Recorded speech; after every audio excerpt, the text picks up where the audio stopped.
different manner. When Jibreel alayhi salam once entered, he sat as a man. And Umar ibn al-Khattab radiyallahu anhu says, we saw this man enter one time.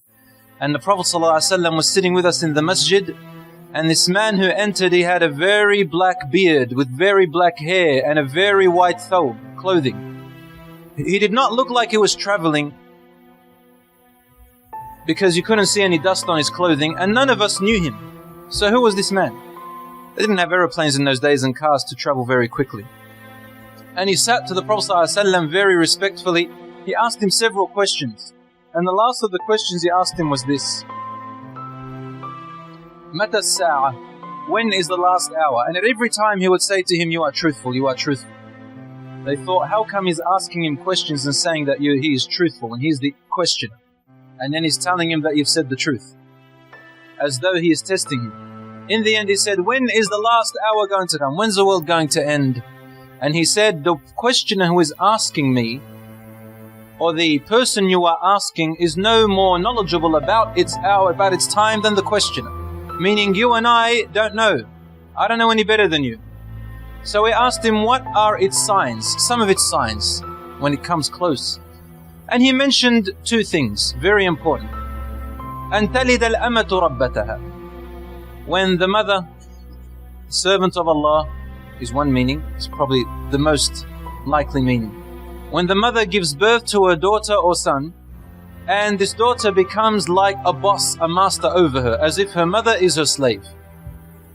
In another hadith, Rasul ﷺ said, when the son, the boy, son, he chooses his friend closer and distances his father away.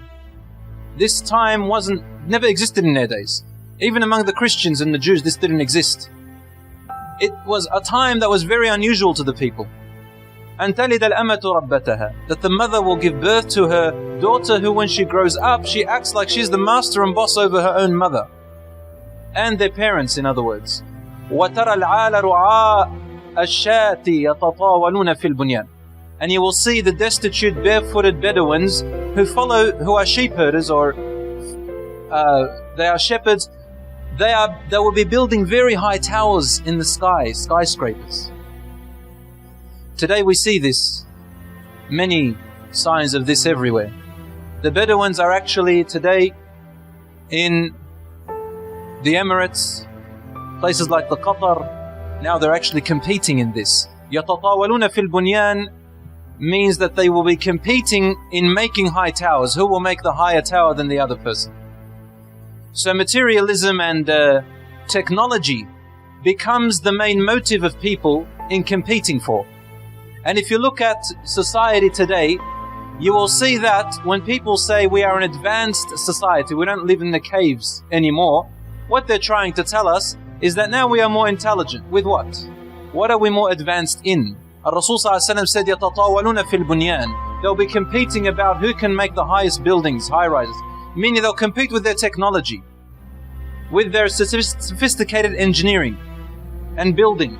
What is so special about an advanced society who knows how to build machines or buildings, or send satellites into space, or build rockets, or build atom bombs? The only thing I can think about is to kill people, to destroy the poor, to show off in worldly possessions for mere greed and power, of the way that Iblis used to show to Adam when he said, I am better than him, you created him from fire and you created him from soil, and I will lead all of them astray and make them go into hellfire with me.